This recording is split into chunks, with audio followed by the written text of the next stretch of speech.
What's up, guys? This is Kuma and Firefly with Fire Conversations. Hello. We're going to do this while we're moving around cooking breakfast because we have an interview for a documentary series to get to. So, got to walk and talk. Walk and talk. Yeah. There was a video I saw earlier, actually late yesterday. Excuse me. And I figured we could talk about what was going on with that because it was one of those videos from that other podcast, Tonight's Conversation. Love watching them. They have a lot of good insight when it comes to relationships and the roles of men and women. And so I do find myself watching them very often.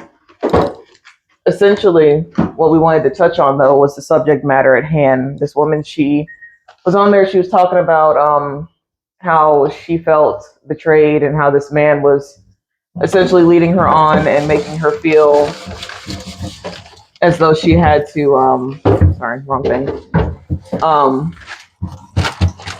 Just making her feel like he didn't do anything wrong. And he was actually at the place with her that same day. So I thought that was interesting. But essentially I got in the comments, of course, as most people do. I looked at them. I don't usually engage too much, but I did look at them and saw something that was kind of like, like, did you have to say that type of thing? And I looked at dude's page. His page was kind of clear. So to me, he looked like a bot. But also his page had things like, I don't give a F about this. And, don't try and have a conversation with me about that. You can't change my mind type of stuff. And I'm like, okay, cool. So I know that you're immovable. That's fine. But essentially, sorry, the other one wasn't thought. No worries. Essentially, my thought process with that whole thing was, well, I'm gonna say my piece and be done with it. I don't really care what he has what he feels about what I have to say or anything of that nature. He commented, some other woman commented, and basically she was telling me that that I shouldn't coddle men and allow them to say stupid things or feel or be stupid like that. I don't believe that I coddle men. I just don't feel the need to acknowledge the ones that are actually the ones that are part of that 2% of men that everybody likes to focus on. The ones that are doing the negative stuff, the ones that are being bad and doing the things that that typically are triggering. I'm just gonna keep this running.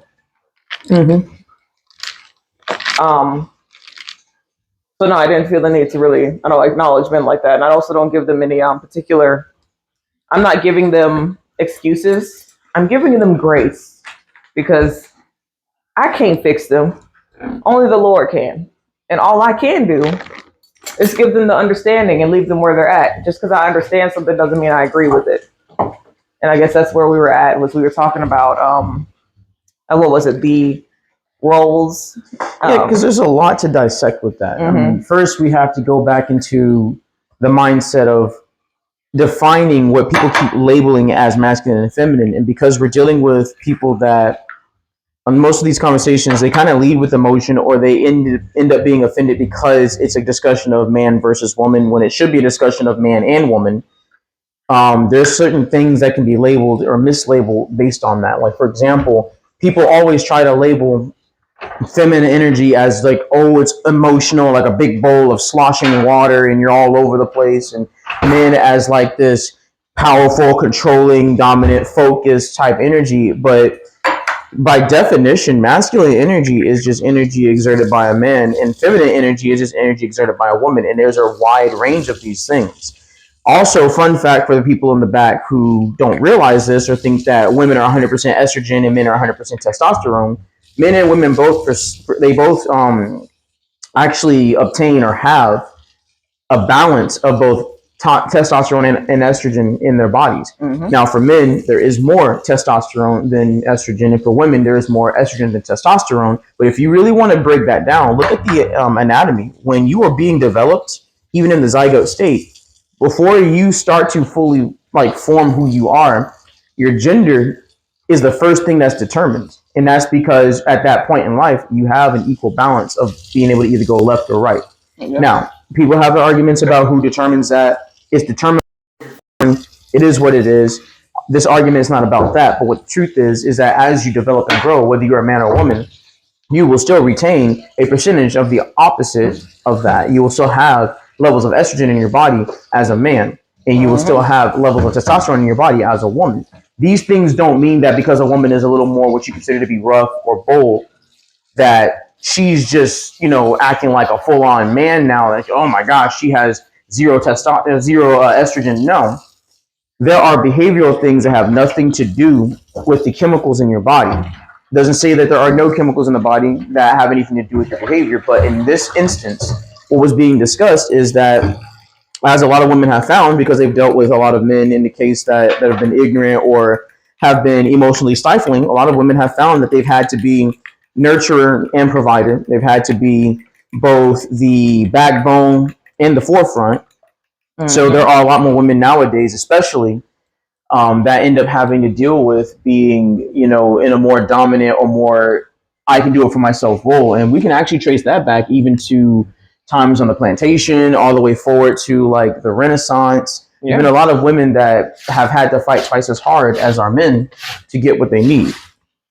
And there are a lot of men that they're easily offended by the idea of you taking the side of a woman, because it's always something, oh, you're just taking her side because you're trying to get some, or you're just being a sellout because you want their approval. And it's like, no, the truth of the matter is, as a man that has seen both sides of the spectrum and had the honor of being able to talk to people like my wife about these things, I've actually seen that there are cases, even within myself, that I had to notice that there were cases in which men can be a little much and women have taken a lot of the brunt of things. That is something that we'll have to accept and acknowledge going forward, because unfortunately, until we can acknowledge it, the conversation between men and women won't happen in a smooth way, because men and women are always trying to prove to each other that one or the other is capable and able, and there's roles they try to put you in because they're afraid of their purpose being taken away, or they're afraid of being pushed into a point of being obsolete or not needed and not knowing what to do with that. So there's a lot of back and forth thing. But going back to that first point, when it comes down to trying to define things, the first thing that this guy was doing was he was trying to make it look like women are just being masculine because they're not being, I guess, what they would consider to be soft. Is that what we're getting at? Yeah. So the thing here is that there are, like you mentioned, there's a lot of women that deal with day-to-day stuff that requires more of their, I won't say masculine energy, but their more dominant traits. Yeah. It requires a woman to do things as the head of their household, whereas what people keep trying to push and keep trying to force women to do is live within this lifestyle in this time period in which man is head of household, and what that means is man buys, takes care of, and provides everything down to the finances and all. Mm-hmm. When in actuality, women do not need men for that exact thing anymore. And a lot of men actually get upset when I say that. But the fact is that we do not need you to provide for us anymore. What we need now is a companion, someone that's going to live through this hard life with us, because it's not easy. And so women that are deemed too masculine or not feminine enough are typically kind of ostracized. They're the ones that, she can't be led, or she don't want to do this, and she's too hard for me. She's not soft enough. And we associate hard and soft when it comes to a woman in that way, and it makes women, thank you. It makes women kind of have this whole other aspect of themselves.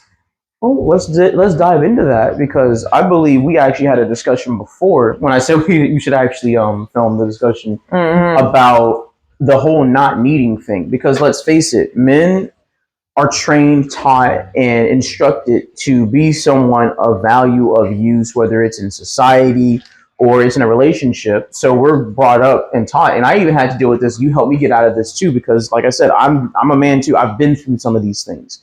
So of being told I don't need you, for men, when you're told you're not needed, it's almost like your existence is being rejected. It's like, oh, everything I've learned to do and work my way up to do to prove that I am a viable specimen for procreation and familial obligation.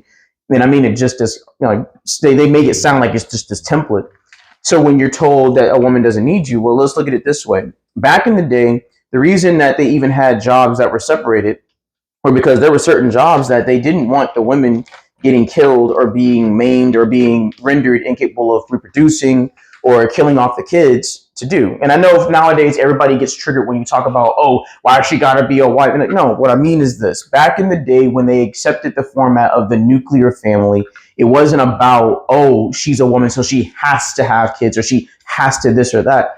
What they saw was for society to stay moving, men can be expendable. Men can go get chopped up, shot up, banged up, killed off. And it's like, all right, bet. But when you lose a woman, you lose potentially more people that could come into the families, more people that could come into society. And if you kill off all the kids, because at one point, remember, the kids were also working, you kill off the next generation. And because you also dealt with dichotomies of people that were struggling to survive back then, it was more sensible not to have your women and children working certain jobs that had occupational hazards, because then you face crises like they did in Greece back in the early ages of Greece, when they were killing off the women and only keeping the boys, and then they wonder why their population dropped. Or like what they dealt with in China, where at one point they were praising having a son and their daughters are being sold off, and then they wondered why China at one point had population issues too, which everybody laughs because there's like billions of people in China now, but for a while it wasn't like that, especially after the Japanese invasion when they reduced their population by almost 3/4. So do you want lattes? Sure. Actually, that sounds really good. You want me to make them? No, I got it. Do you want eggs or bacon first? Honestly, either one's fine, but I'll do bacon, just to. okay. Yeah.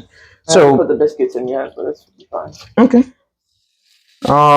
So basically, if we look at it from that perspective and not just assume that it was always about a woman is not allowed to do this job because she can't, it never started out being about a woman can't do this job. It was like, hey, we shouldn't have you getting chopped up, cut open, destroyed. We're talking about the Industrial Revolution, machinery. We're talking about there weren't policies for a long time. And then moving forward into like the 40s and 50s, you started having war. Men were being shipped off to war, and while men were at war, there were jobs that needed to be done, and there were women that were left at home that needed to take care of things. So they learned how to not only run the house, but also how to function in society, because for a while, it wasn't as necessary, not meaning they didn't need to because they didn't have a reason to. It was more of everything was taken care of because there were delegated jobs, and the nuclear household had people that understood, I do this, you do that, they do this, and we're good. It wasn't the tyrannical, oh, you're a woman, you can't do this. That didn't start coming into play until you started having men that were intimidated by the capabilities of others. And that's not just women. If you look at it, there were white men that were intimidated by the idea of black anything doing anything, because they were always trying to prove superiority. Whenever you have a hierarchy system, that's what happens. In our societies as black people, going back to Africa and your native lands, women and men were respected equally. And then you always had groups of men that would not respect women, and you always had groups of women that were like, well, we don't want nothing to do with men, because people in general had a spectrum of this. But ultimately, the common form of this was that there was an equality of that. That's why they have so many matriarchs in black families, women who are of the highest rank in the family.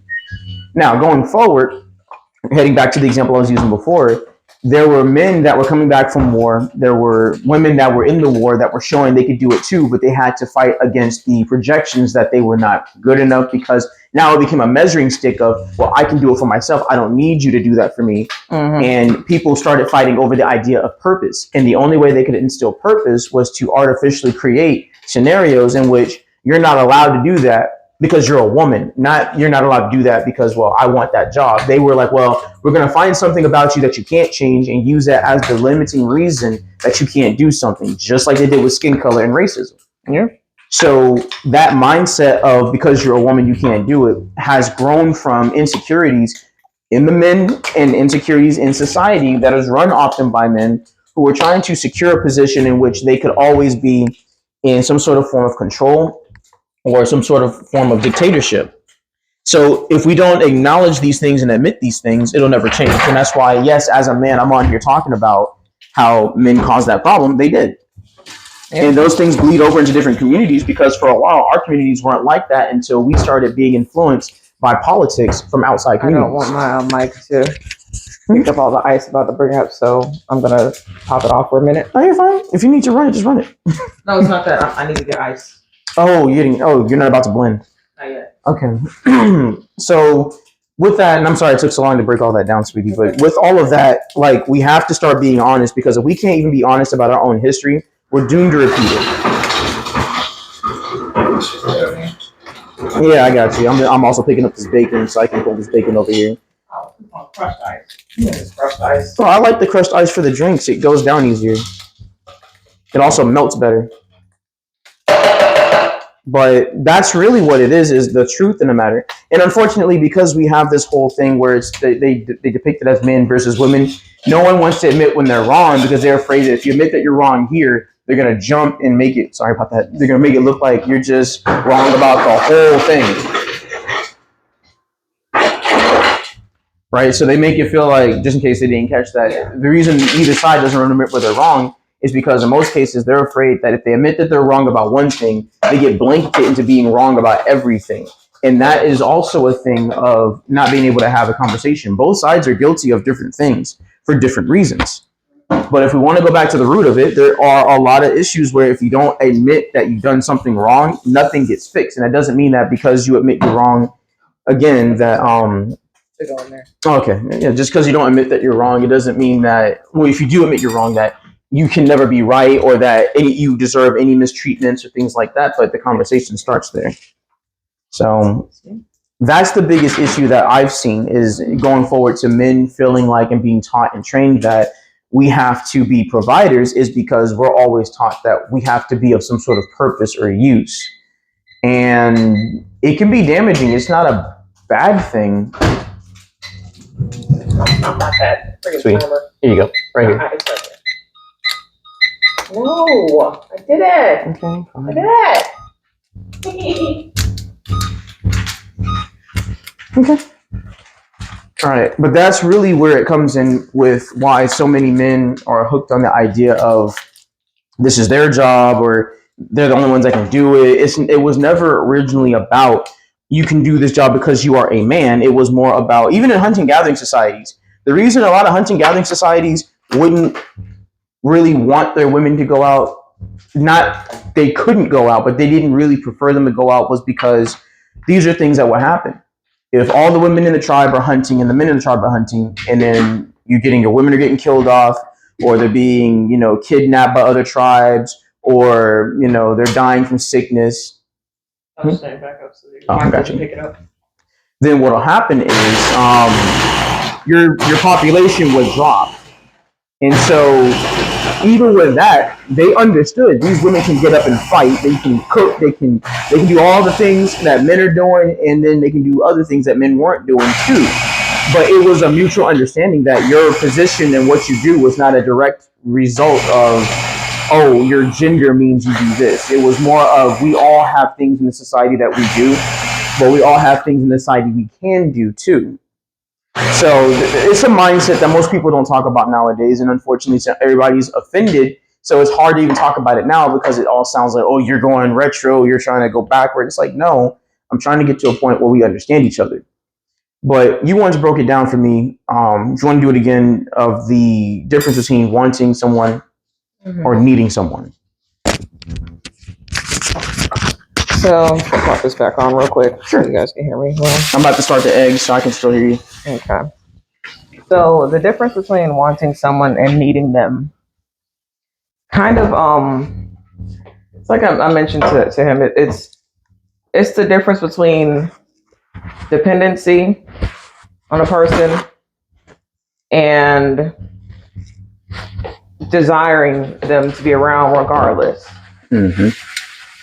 And I had to really break it down and really think about how to break it down, because a lot of times, or rather in the past, when I did say it at first, he was not receptive to that at all. He was very much like, I'm hurt because you don't need me. It's not that I don't need you. It's that needing you is less important to me than wanting you, because we're in a society in which I don't need someone to take care of me in all aspects. Is it nice to have them around? Sure. Do I need it though? No, I do not. Mm-hmm. And just pardon me for 1 second, guys.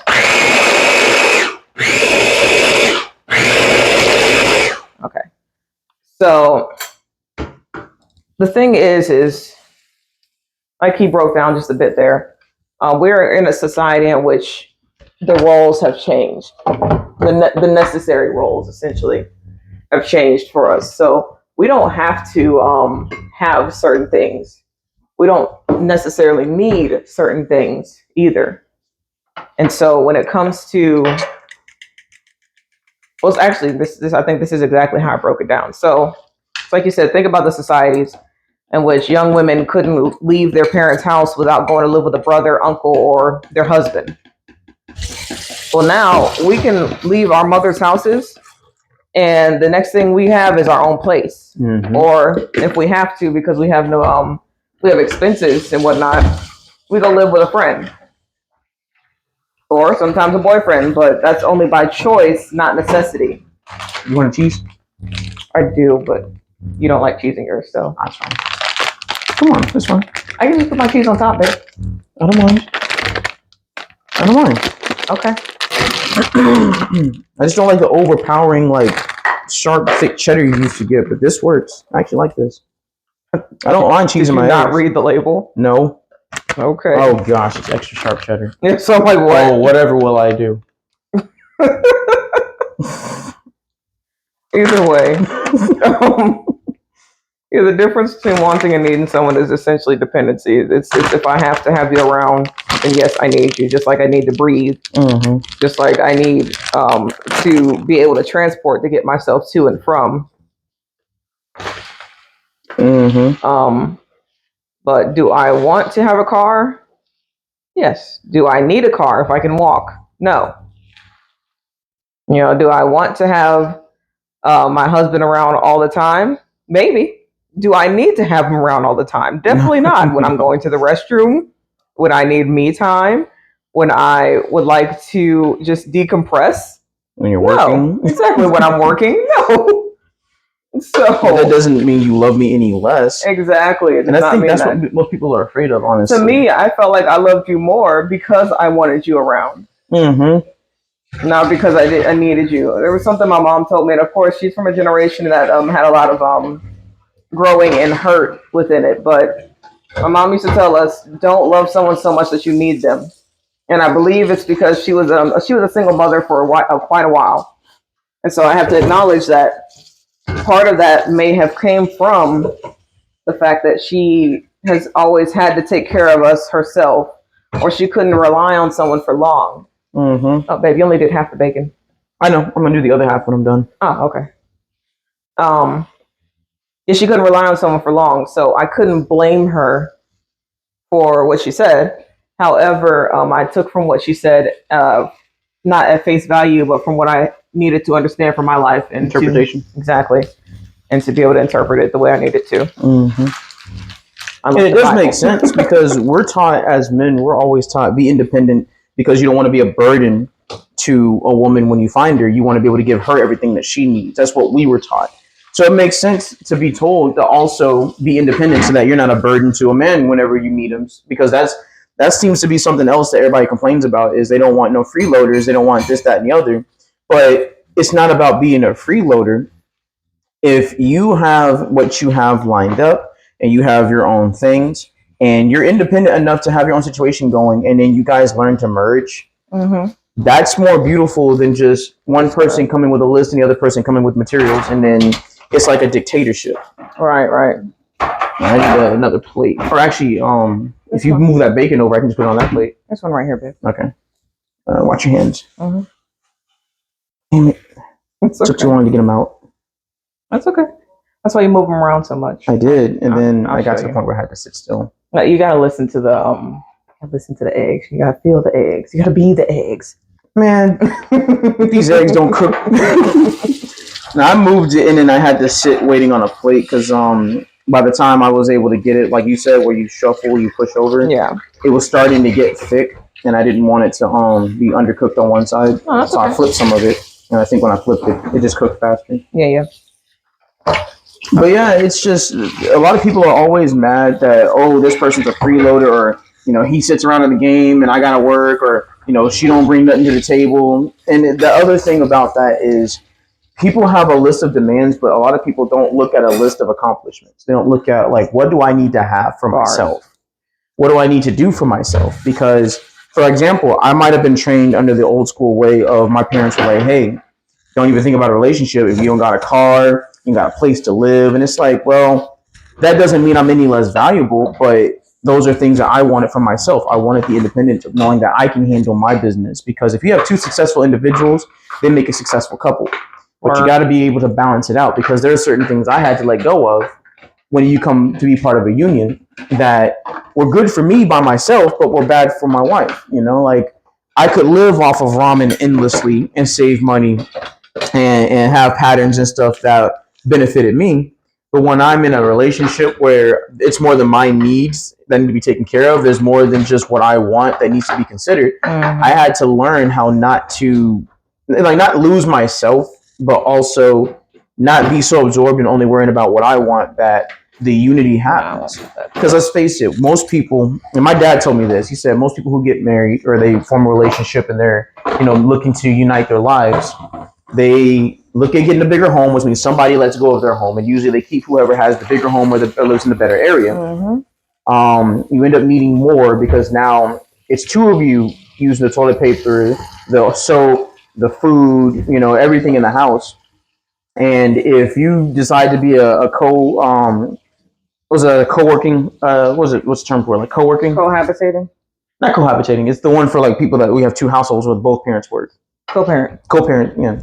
If you want to do, actually, is it co-parenting? Well, I mean, if you got kids, sure. But no, I mean before that part, before the kids. No, I think it might be cohabitating, babe. Okay, if you're cohabitating, because I thought it was that, but I wasn't sure. If y'all like see this and you put it in the comment section and help with that, cool. Yeah.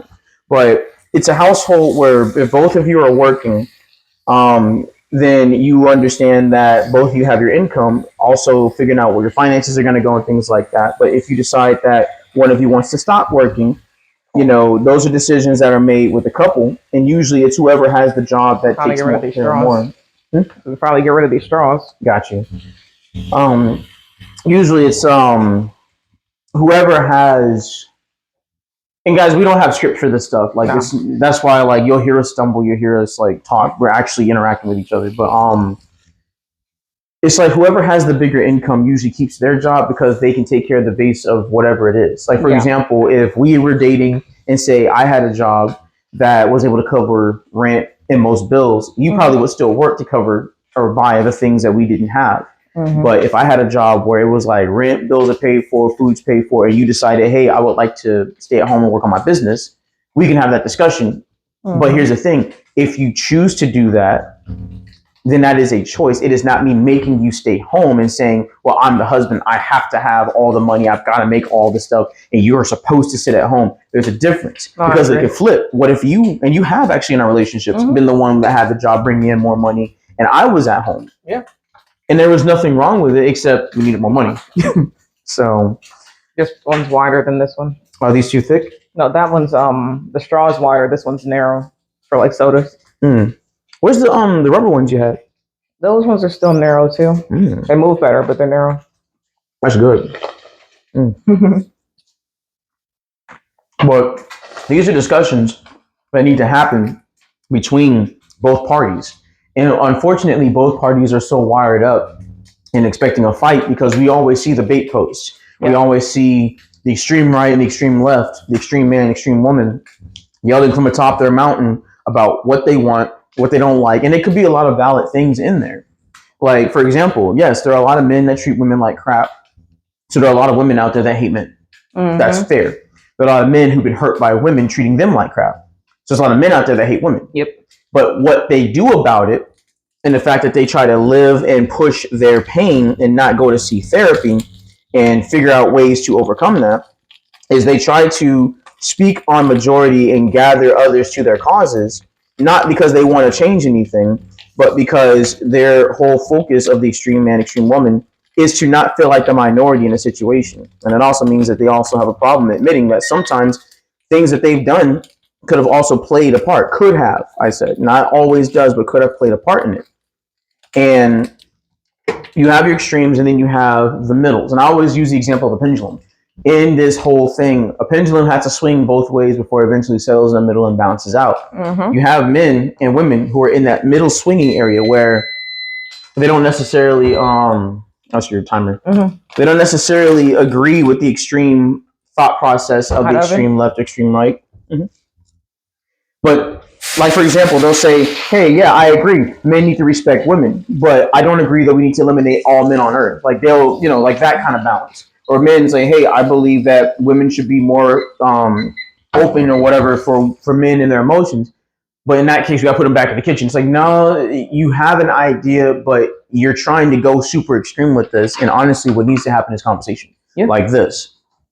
Because everybody wants to say something. Everybody wants to be that guru, that leader, that vocal piece. But there's a lot of people who are really ignorant and they're really immature that are trying to be the vocal piece for an entire group. And that's why you have men who are treating women like, well, all of y'all act like, and it's like, and women's like, I don't act like that. I pay my bills. I have my own business. I do this, that, and the other. And I don't need that disrespect, because they're now acting as if the spokesperson is all the women. Just like women, when they say all men in general, all men are like this, well, it's not you, but there are men that you're not keeping in check. And it's like, well, again, there are men on this side that are doing stupid stuff in the wannabe representatives, and you have men that are not. They're trying to live through the stereotypes and prove to be in a good example. But when they come across women who dealt with the wrong example, just like when we come across men who dealt with the wrong example, they're firing at each other because all they see are the pinnacles of both sides of the extreme left and extreme right of this thing.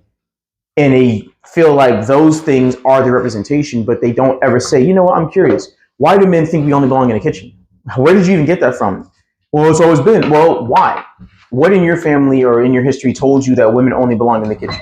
Mm-hmm. Versus having a discussion about it, like saying, hey, well, why is it that most men don't show emotion? Yeah. Why is that an issue? Why is it that it's a problem? These are conversations that don't get to happen. Mm-hmm. And I think that honestly, you made a post a while ago where you were saying that men, it's okay to talk to women. And a guy jumped on your post and immediately was like, it's a trap. They're going to use it against you. And it's like, well, because of who you talk to, there are women out there that want to help. There are men out there that want to help. But unfortunately, because we sit behind these corners and we listen to these wannabe representatives of both groups, a lot of conversation has failed to happen. And it's not fair to either side, because then you've got to deal with crap from men who are treating you some kind of way. Yeah. And then men got to deal with crap from women that are treating them some kind of way. Yeah. And it's like, we're never going to get past this trauma ring if we don't start talking. And the first things first is to stop trying to tell the other what they need to do and work on yourself first. Agreed. Because that's the root. Yeah. That's how I see it. There are men that have not $1 in their account, and they're talking about, I don't want to take care of no freeloaders, or they're talking about, well, she got to be put together, or they're out here sleeping with anything that moves. Talk about, I want a woman with some distinguishment. And it's like, understand, you cannot you want her to be distinguishable by every man in the room? Pretty much, right? Like, you want to get, and this is why we talked about standard of quality. There are people who live in a lower standard of quality, meaning they're okay with doing whatever they're doing, but then they want to be treated like the upper class, or they want to be treated like the upper echelon of people. And it's like, well, if I want to attract butterflies. Did you turn the oven off? I think I turned off the timer. Turned off the oven. I'm sorry. I didn't realize I turned that off. Yeah. I'm sorry. I was like, what the heck? Why are they like this? Well, I guess we're waiting a little bit longer then. Yeah. But it's like, if you wanna attract butterflies and not houseflies, then stop spraying yourself with what smells like garbage. Actually, let me take these out. And that's all mentality, and we've talked about that before too. What are you doing? I'm gonna take them out and let the oven heat up, because you're gonna have to eyeball it. Yeah. I'm sorry. I didn't realize when I turned off the timer on there that it turned off the oven too. Yeah, so I was like, just let me do the thing. I'm sorry. It's okay. No, because you said to stop and I was still doing it, so it's not okay. I mean, I need to not do that. I'm sorry. Okay. But yeah, and that's the conversation. Is there's a lot of people that they want the benefits of having held themselves to a certain standard, without actually holding themselves to a certain standard. And that's been an argument too, because I know a lot of people, and I've given examples of this, that even in the business world, yeah, I'm going to do it. They'll be like, well, I want to be big boss man, big boss woman. And it's like, but you don't understand business. You don't know how to take care of your clientele or pay your people properly. And you want to walk around with a crown and a title, but you have not done the work that coincides with it. And that goes the same for men and women. You know, they want to be treated like I should be able to walk in the house and have my food, my drink, my TV show, and my Nike sitting right here. And it's like, first off, if you want that kind of treatment, you need to be making at least 6 figures a year and have servants, because your wife ain't one of them. And I don't think any woman wants to be a servant, just like men don't want to be forced to be, I don't want to be forced to serve either. So stop demanding servitude from each other and start looking at what you can do to complement. There's things that my wife can do that I can't do. She's better than me in a lot of stuff, and I admit that. Not because I'm a simp, quote unquote, but because I'm smart. And for those of y'all that are out there that are dumb enough to fall into this trap of what's simping and what's not, you want men to do things that show that you value a woman, not just because you want to get some from her, but because you genuinely love her. And when you go and start mocking them, making them feel like they're less than for that, less men are going to want to do it, because no man wants to be made to feel less than. That is something that naturally for men, got nothing to do with macho vibrato. It's a natural thing for men to not want to be belittled, because part of our genetic makeup is we are usually the ones that try to have presence, try to be assertive, informative, in standing up and being defending and protective. That's natural for us. Doesn't mean that women don't do it too. Because on the other side of this thing is, if a woman decides that, hey, you know what, I'm going to cook his meal, I'm going to maybe give him a shoulder rub when he gets home from work because she wants to. If her friends find out about it, or anybody else that finds out about it, oh, she's simping. Oh, she going into the repressed women. It's like you start throwing these labels. My husband's taking good care of me, so why the hell wouldn't I? Right, and then what happens is, because they don't want to feel that way, it makes them a lot less likely to want to do that, because now it's, I need a man that's going to respect me, but then who respects you? Oh, he's simping. It's like, but you asked for this. Just like with men, it's like, I want a woman that's going to show me that I'm in charge, but then you do nothing to be in charge in the first place. You know what I'm saying? So when she goes and gets a job, or she's working, or she doesn't feel comfortable letting go of the things that bring her stability and consistency, now you're mad at her for not letting you take charge. If you cannot drive my car, you don't touch the wheel. That's it. And that's the rule. That's it. And that's not a rule for men. I'm saying that is the term, because even when we've talked, you told me that. It's like, when you were not comfortable letting go of, hey, babe, I've got that. You didn't let go of it because it was like, well, I don't want us to both suffer. And also, I have not seen anything that makes me comfortable enough to let go of that, so that I can feel stability and be, you know, and we had that conversation too in different aspects, because at first you weren't getting what I was saying, because your ego was kind of blocking your ears. But after a few conversations and different different explanations, you kind of got more of what I meant, and I don't ever say anything to hurt him. So, and I had to learn that, because I didn't have I had good parents, but there's a lot of things that you don't learn, and society changes. So yeah, I don't pretend to be like I was just always this wholesome and understanding. I had to learn too, and that's why I can be on here and say, women are not out to just get us when they're talking to us like this. But if we don't get past all the things that we've dealt with and have those conversations, there's going to be less men and women coming together and a lot more fighting. And ultimately, the only people that win are the ones that don't want us making families in the first place. Because let's not forget, back in the day, J. Edgar Hoover and the whole movement that they used to neutralize the Black power base was breaking up Black families. And now you have politics, policy, and we have self-degradation that happens in there, where we now preach to ourselves. All the rap music, your women are anything but human. They're animals, they're garden tools, they're, you know, nasty body parts. They're basically a sex doll that talks back. And men, I mean, the same thing when we're talking about like music and stuff like that. Men are just prosthetic pieces. You know, and it's just, they're animals, they're dogs, and they're just like again, a talking sex doll. It's pretty much how we see each other. there's nothing in today's music or media that makes you want to have a family or even respect the other gender, because we're taught by default to do this. It's crazy. And look what's funny. You see more of this stuff in black television and in black movies and TV. I don't really see a lot of like white television that does this. Doesn't mean it doesn't happen, but in white television, what you see is it's more casual. It's more of the, ooh, well, he's cheating on her, but they have a family. Or, ooh, he's cheating and doing this and she's cheating and doing that, but they're still friends or they're still okay. And ultimately they have families, and it's not this, it's like an isolated situation for just this show. Or they're in high school and it's okay because everybody's young and they're sex driven.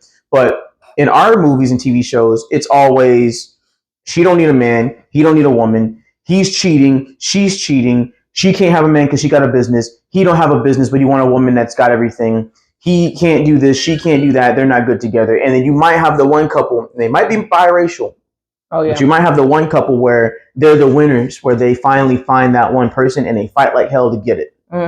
And that teaches you that you got to go through all this shit just to get something simple. And so most of us, sorry for the language, got to go through all this stuff. Oh no, I was actually just clearing my throat, but yes. Yeah, I'm sorry. I said hell earlier. Oh. You got to go through all this stuff to get something simple. And a lot of people, they feel like, well, no, I don't want that. Or you have reality, which is not really real, TV, where it's all drama, it's all cheating, it's all anything he does that looks like anything that they say, oh, he looking at another woman. And it's just nothing but chaos, which means there's no discussion, there's no communication, there's no real bonding. It's always toxicity, and centered around that toxicity, they keep us divided by separating men and women and making us believe things about each other that are not always 100% true, but then they give you and they brainwash you into a simulated experience of if and then. I got you. I'll take a peek. They're all flat. We're getting there. They got flat. It was all fluffed and now they're flat. That's just because they're probably cooking almost like sourdough. No, it's because we took them out. What, you deflated them? No, when they were in there, they were kind of proofing because, well, there was no heat aside from the residual heat. Just like the dough. Got you. Yeah. Yeah. That's fine. But yeah. They're biscuits. So we've talked a lot about the problems and the roots and everything. What do you think, besides the fact we mentioned having conversations, what do you think else will help with this? And as far as like what people can do to fix these negative assumptions and things about toxicity and masculinity and femininity and all that stuff. I'm feeding into it. You know, what the craziest thing about society that people don't acknowledge but also acknowledge is that whole cancel culture thing was the most, well, that was an extreme version of what actually happens in a society. Yeah. When you don't want to associate with a person, like they had the town dunce or the town fool. No one talked to him. Everybody knew about him, but no one really wanted to associate with him. And eventually you stop hearing from him. You don't know what happened. Town fool may have been killed by wolves. You don't know. The fact is when you give attention to something, you feed it. It's like, what was it? The Wreck-It Ralph breaks the internet. Ralph breaks the internet. Yeah, you got that. You have there's plenty of other cartoons that have literally, you feed into this person's ego and their issues, and that's the ice. Yeah. Their negativity, and you're just making them grow. That's why that's why most celebrities don't get mad when they have haters. It's like, I'm still getting attention. They'd be more concerned if the people that were that love them and the haters stopped talking, or if they didn't have any haters at all. The fact is if you bleed the source or you cut off the source, there's nothing left. It's just gonna die out. Yeah. It's just like that. This is a very bad example, probably, but it's just like when you have puppies. If you have one litter that is not allowed to feed, eventually it dies, and that does happen actually in the wild. Yeah. Especially when they think the puppy's sick. So, yeah, it's just that I think that's what the main thing is people are so infatuated with the negative that they kind of they end up feeding it, fueling it, and making it a reality. When the fact is stop talking to your imaginary friend, essentially. Yeah. But the other thing, and I think this is something that may be like a soft kind of prep, as you say, grooming, and it's something I talked to Jamisa about the other day. Telling her she had just watched Wicked, and she's like, I felt like, and I was like, yeah, this whole like the last few years has been them basically childhood villains. Yeah, remember, no spoilers. No, it's not that. It's that we get the whole story essentially. Yeah, and I was like, well, yeah, that's kind of what we're all experiencing now. Is we're associating and being able to empathize with the villains now. And so when it comes to negativity, we've already, in a soft way, been like, well, I mean, they're negative, they're doing bad stuff, but yeah, I get it. Yeah, it's like the white and black that we knew as kids of being told for political reasons who was a good guy and who was a bad guy was used to brainwash us to being willing to hear one side over the other. And now, as adults, we're realizing that a lot of the things that are actually true and that society needs to know about are things that we were told only the bad guys talk about, so that you will be programmed into thinking that if you accept, believe, look into, or otherwise listen to what these people are saying, you're a bad guy too. With one that sticks. But there's also the other part of it is, what's up? There's always one that sticks. Oh, yeah. The other thing that we look at is the minority group. And I don't mean minority as in what they say for black people. I mean minority as in they say the negative minority always tries to act like the majority, meaning it's not a lot of men and women out there that are acting the way the women and men in our communities are portrayed to be acting. There's actually less men and women out there that tolerate the bigotry, the looseness, the wildness that we're being forced to accept as a type of way to be or liberation. One or two. Two, please. And because of that, they try to make it look like by putting them on the screen more or giving them more FaceTime or giving them more attention, we are being made to see them as, oh, that must be the it thing. And they're trying to breed a mindset, because now where our generation says, ew, no, that's not how we act, you know, or oh, no, we're not okay with that. The next generation sees that as, okay, this is the way I have to be. Why? Because they've done so much systematically to separate moms and dads from families and let the system and the society teach our children how to be. So now their parents are the TV screens, the music videos, the artists, the same artists that will never let their own children hear this music, but will make sure that your child is poisoned. That's why there was an artist that was on a show recently where she was talking about, yeah, you know, I hear the storyline and the depth and the power of the words, and you have a microphone, you have the chance to speak. And it's like, you have a microphone for your career every day, and all we hear about you is the B word, the H word, your lower genital area. And it's like, so you have this microphone that's been left on sludge since the beginning of this whole push to stop educating our people. But now we have that sludge infecting the minds, because what happens is people get this thing where they're like, nah, bro, nah, I'm not going to let you pick on me because I did. I'm going to take a cat. And it's like, so you're preaching this bull that you've heard because you think that gives you identity. And now you can't separate what's real from what's fake, because to you, anybody looking at you in the store is going to get. And it's like, why? Mm-hmm. Why are you feeling that way? Why can't you look your brother in the eye? Sisters, why can't you look each other in the eye? Why has she got to be a female dog? And why is it you want her man and he wants your woman? Because it's culture. It's not even culture. I mean, it's trend culture. Because trends essentially has become part of the American culture. It's trend culture, and it's something that's catchy. It's something that's quick. It's something but it's programmable. Exactly, it's programmable. That's why TV programs or the television transferred over into internet. Now we have streaming services, and in those streaming services, they want you to binge watch these shows and then suggest another one. They want you to get hooked on chain watching things, as opposed to actually doing something. That's why most of the time when I'm done with a series, I don't go looking for another one, unless it's just us time. Yeah. But otherwise... That's the only reason I do that. You know, otherwise, I'm trying to find a book, or I'm trying to make something, or I'm trying to do something else, like content. Yeah. I'd rather do that than sit there in front of a screen the whole time. And it's funny you said screen. Regardless of that... Yeah, sorry about that. It's 12 o'clock. We have our meeting at what? at 1. We actually got a message from Mr. Will.